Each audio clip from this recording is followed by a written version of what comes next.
তো দন্ত চিকিৎসক মুর্শিদাবাদের ডক্টর শুভদীপ ঘোষ। শেষ পর্যন্ত করতে কি কি কমপ্লিকেশন আছে, কোন কোন পেশেন্টের জন্য কি কি প্রয়োজন, সমস্ত কিছু আপনারা জানতে পারবেন এই ভিডিওতে। কারণ এরপর আরো কোশ্চেন আছে, শুধু যে আরসিটি কিতে ছেড়ে দেবো তা নয় আজকে ডাক্তারবাবুকে। কেন করা হয়, ফেলিওর কি কি জায়গায় হয়, কি ট্রিটমেন্ট হয়, সমস্ত কিছু কিন্তু জানতে পারবেন। এই আরসিটিতে অনেকের ভয় থাকে, আশা করছি এই ভিডিওটা কিন্তু ভয় থাকবে না, সচেতনতা থাকবে। নমস্কার, আমি রবিউল হাসান, মেডি বাংলার পেজে আপনাদেরকে আবারও স্বাগত জানাই। আজকে আমার সঙ্গে আছে বা আপনাদের সঙ্গে আছে তো দন্ত চিকিৎসক মুর্শিদাবাদের ডক্টর শুভদীপ ঘোষ।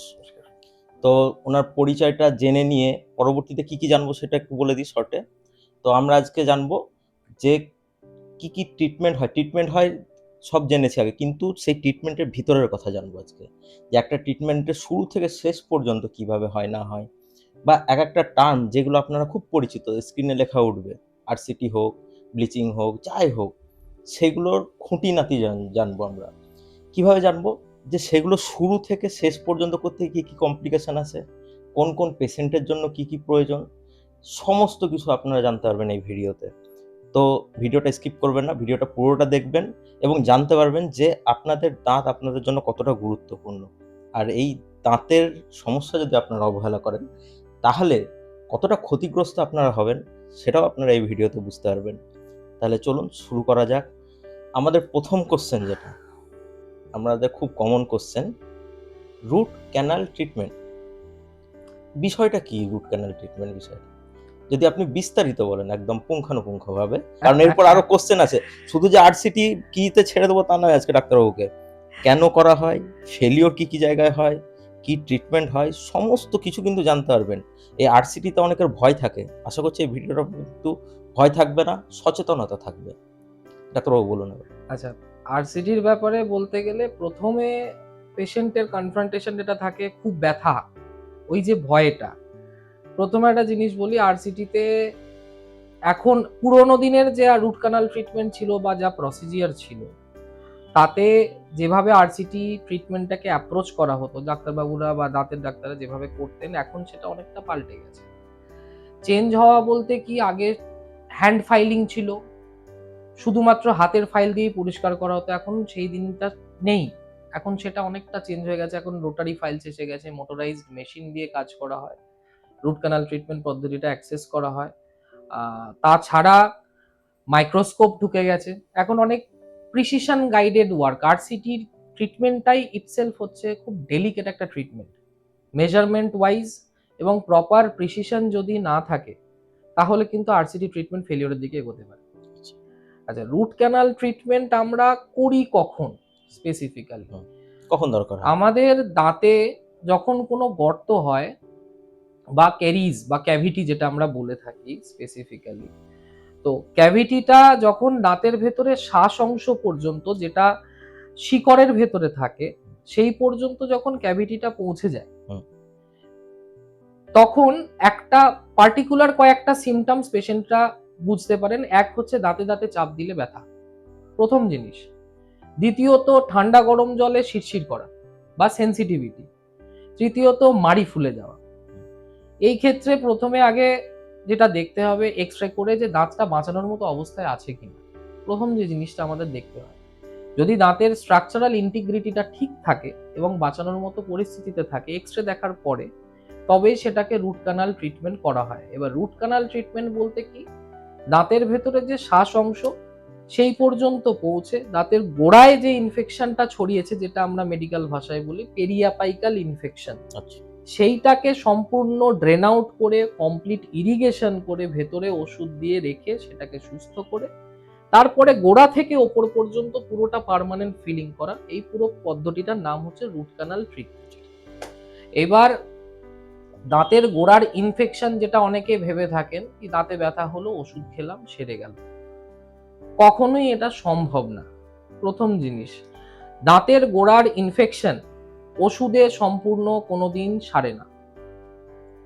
কারণ এই যে কনসেপ্ট যে ওষুধে সম্পূর্ণ সেরে যাবে দাঁতের গোড়ার infection, this is a part of regenerative dentistry, যেটা এখনো পর্যন্ত প্র্যাকটিসে আসেনি। 2026 সালে। এটা আন্ডার প্রসেস আছে, রিসার্চ প্রসিজিয়ারে আছে। রিসেন্ট নিউজও আপনারা হয়তো শুনে থাকবেন কিছু, যে জাপানে কিছু হুম, জেনেটিক ইনজেকশনস এর রিসার্চ দাঁত চলছে। আবার তৈরি হয়ে যাবে এরকম। এক্স্যাক্টলি, পার্মানেন্ট দাঁত পড়ে গেলেও পড়ে আবার গেলে আবার নতুন দাঁত সেটা এখনো মার্কেটে আসতে বা আমাদের প্র্যাকটিস লাইফে আসতে কিন্তু it will take a lot of time. সময় আছে, এখনো অনেক সময় লাগবে। তো রুট কানাল ট্রিটমেন্ট হচ্ছে বেসিক্যালি ন্যাচারাল দাঁত যেটা, সেটা যখন খারাপ হয়ে যাবে, ইনফেকশনটা দাঁতের গোড়া পর্যন্ত পৌঁছে যায়, সেই ক্ষেত্রে সেই দাঁতটাকে বাঁচিয়ে রাখার একটা পদ্ধতি। This is root canal treatment. Clinical symptoms যেগুলো আমি বলছিলাম, তার মধ্যে আরেকটা জিনিস আমি বলবো বা অ্যাড করব। দাঁতের ব্যথাতে যখন দেখবেন কোনো পার্টিকুলার সাইডে দাঁতের কোনো যন্ত্রণা হচ্ছে বা ব্যথা হচ্ছে, সেই জায়গায় ব্যথাটা লোকালাইজড থাকছে না, হুম। ব্যথাটা কান মাথা পর্যন্ত স্প্রেড করছে, ছড়াচ্ছে, তখনই বুঝতে পারবেন সেই ইনফেকশন দাঁতের গোড়া পর্যন্ত ছড়িয়ে গেছে। এবং যখন মাড়ি ফুলবে, স্পেসিফিক্যালি মাড়ি থেকে পুজ রক্ত বেরোনোর সম্ভাবনা আছে, সেই ক্ষেত্রে কিন্তু root canal is the only procedure, provided that under X-ray আমরা দেখতে পাই যে দাঁতটাকে বাঁচানো সম্ভব। আচ্ছা ডাক্তারবাবু, কেউ যদি ডিসিশন নিল যে আমি আরসিটি করবো না, দাঁতের ব্যথা আছে, একটু থাকুক, কষ্ট করে সহ্য করে নেবো, ডান দিকে ব্যথাটা আছে, বাম দিক দেখাবো, বা বাম দিকে ব্যথা আছে করবো, মানে এক কথায় আরসিটি শুনে সে ঘাবড়ে গেছে মোটামুটি, তারপর বলছে না বাবা আমি ওই কাটা ছেঁড়াতে যাব না। তো এই আরসিটি না করলে কি সমস্যায় ভুগতে পারে একটা পেশেন্ট?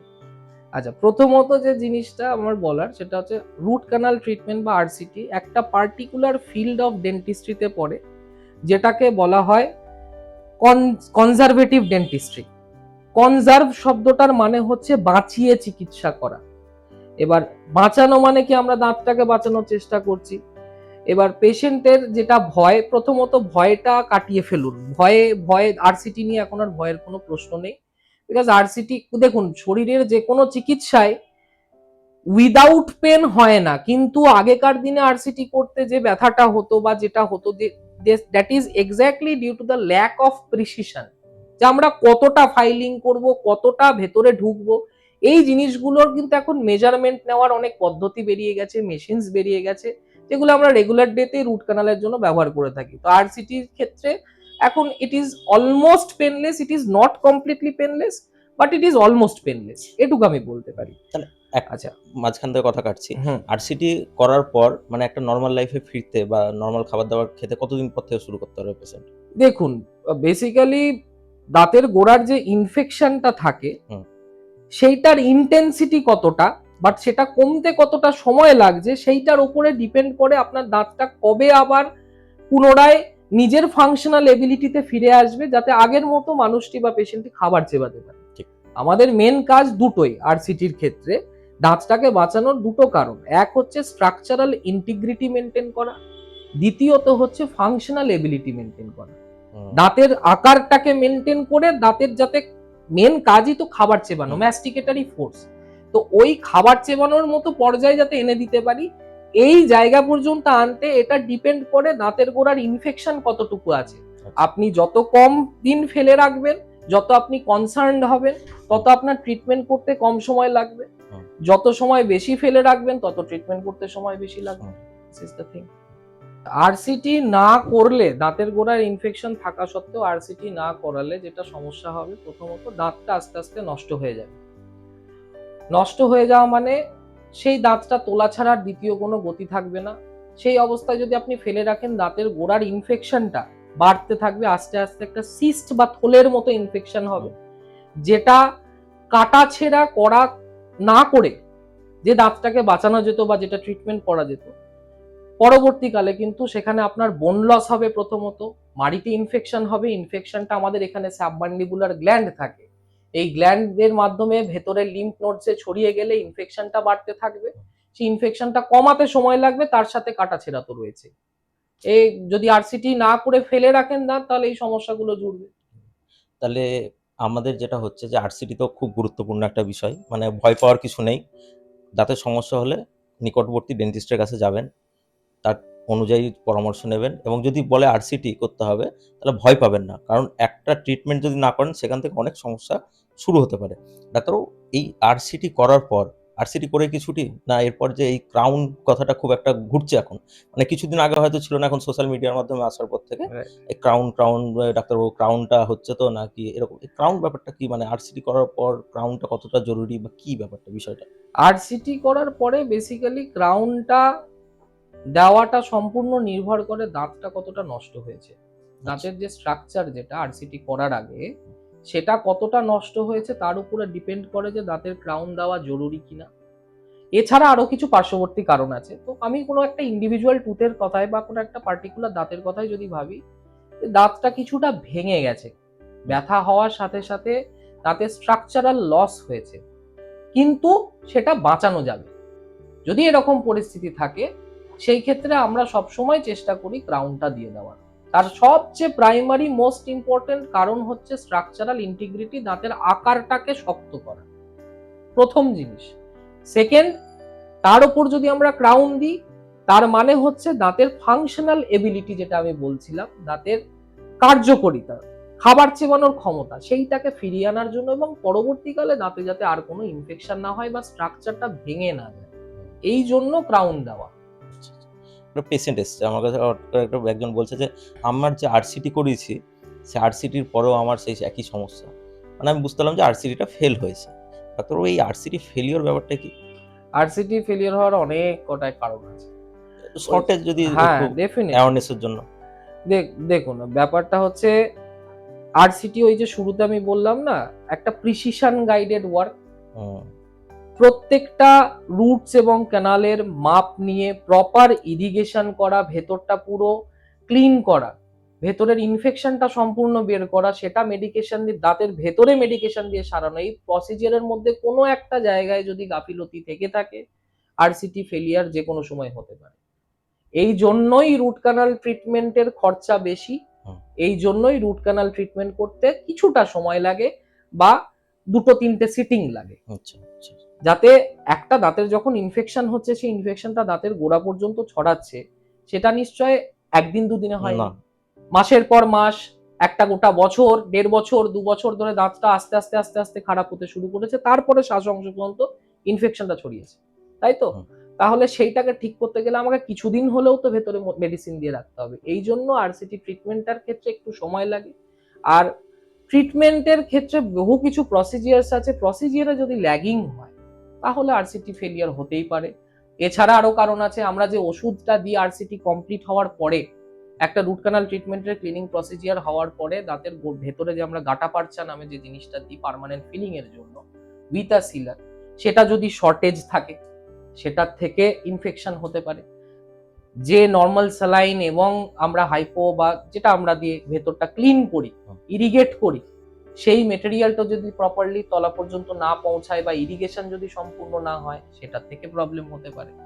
যদি ফাইলিং করা মানে ভেতরটা পরিষ্কার করার প্রসিজিয়ারটা সম্পূর্ণ তলা পর্যন্ত যতটা শিকড়টা আছে সেই পর্যন্ত যদি না পৌঁছায়, তাহলে এখানে রেমন্যান্ট ইনফেকশন থেকে আবার রেকারেন্ট ইনফেকশন হতে পারে। আচ্ছা। This is the thing. তাহলে আমি যারা দেখছেন ভিডিওটা তাদেরকে আমি একটাই উপদেশ উপদেশ বলতে পারেন, উপদেশই দিচ্ছি যে দাঁতে ব্যথা হলে হঠাৎ করে এই বাড়ির আশেপাশে বা আমাদের এখানে আমার গ্রামে অনেকে থাকেন যারা দেখেন ভিডিওগুলো, তো হঠাৎ করে এই পাশে যে দাঁত ঠিক করে, গ্রামের হাটে বসে উনি দাঁত ঠিক করে, তো ওনার কাছে দয়া করে যাবেন না, কারণ এইগুলো একটা এগুলোর জন্য অনেকটা জ্ঞানের প্রয়োজন হয় এবং অনেকটা প্রসিডিওরের প্রয়োজন হয়, এবং সেখানে গিয়ে আপনার দাঁতে ব্যথা করছে সে বুঝতে পারলো না যে কি ট্রিটমেন্ট করতে হবে, আপনার দাঁতটা হঠাৎ করে তুলে দিল। তো তাহলে তো আরো ক্ষতি হলো। কারণ সেই জায়গায় একটা গ্যাপ তৈরি হয়ে গেল আপনার দাঁতের জায়গায়। বা সে আরসিটি করলো, হয়তো কোনো ইয়ে করলো না, প্রপার প্রসিডিওর মেইনটেইন করলো না। তখন আপনার কি হলো? আরসিটিটা ফেইলিউর হলো। তো আমি আমার আমার একটাই মানে বারবার করে আপনাদেরকে বলব যে আপনার নিকটবর্তী ডেন্টিস্টের কাছে যান, কিন্তু প্রপার দক্ষ এবং বিশেষজ্ঞ দন্ত চিকিৎসকের কাছে যান। আমার এটাই অনুরোধ আপনাদের কাছে। ঠিকই বলছি তো না? মানে অনেক সময় হয় না যে গ্রামে যায়, এই আমি এরকম অনেক কমেন্টে দেখেছি যে একটা সামান্য জিনিস যে পলিশিং করব। তো একজন বলছেন যে পলিশিং করতে তো কিছু এমন খরচ হয় যেটা ১,০০০ এর উপর এরকম। বলছেন, এইগুলো না। আমার তো গ্রামে বসে ৳৫০ য় করে দেয়। আপনি করে দেবেন?" তো এই ৳৫০ আর ৳১,০০০ র মধ্যে কিন্তু অবশ্যই পার্থক্য আছে। সেই পার্থক্যটা হচ্ছে জ্ঞানের পার্থক্য, দক্ষতার পার্থক্য। এইটুকু বুঝতে হবে আরো আপনাদেরকে। একটা ইম্পর্টেন্ট জিনিস বলুন, বলুন। আছে, স্টেরিলাইজেশন, আচ্ছা, ইনস্ট্রুমেন্টের পরিষ্কার পরিচ্ছন্নতা। হ্যাঁ, পরিষ্কার পরিচ্ছন্ন। যেটা এই জায়গাগুলোতে মেনটেন হয় না। হুম, এটা সেই ঠিক জন্য কথা। অন্য কারোর মুখের যখন কোনো ট্রিটমেন্ট তারা করছেন, যেই করছেন, হুম, সেই ইনস্ট্রুমেন্টটা যদি সম্পূর্ণভাবে পরিষ্কার না করা হয়, যদি সেটা মেনটেন না করা হয়, তাহলে স্বাভাবিকভাবে ইনফেকশন ছড়াতে বাধ্য। অবশ্যই। এই জিনিসটা যদি মেনটেন না হয়, তাহলে ইনফেকশন তো হবেই। হুম, স্বাভাবিকভাবে তারা যাই প্র্যাকটিস করছে, যাই করুক, অ্যাটলিস্ট প্রপার নলেজটা নিয়ে করুক। হুম, আমার বক্তব্য এতটুকু। সেটা ভালো হয় মানুষের ভালোর জন্য ultimately. Hmm. This is the thing. Post and core এই ব্যাপারটা কি? আচ্ছা, পোস্ট অ্যান্ড কোর বেশ। এটা বলার আগে একটা জিনিস আপনাকে বলি। একটা বাড়ি বানাতে গেলে আমাদের ৪ কোণায় ৪ টে পিলার দরকার হয় প্রথমে। বা একটা ঘর বানাতে গেলে ৪ কোণায় ৪ টে পিলার দরকার হয়। তার সাপোর্টে বাকি দেওয়ালগুলো এবং ওপরের ছাদটা তৈরি হয়। হুম, তাই তো? হুম। পোস্ট অ্যান্ড কোর হচ্ছে ঠিক কিছুটা সেরকম। পিলারের মতো। হ্যাঁ, একটা পিলার।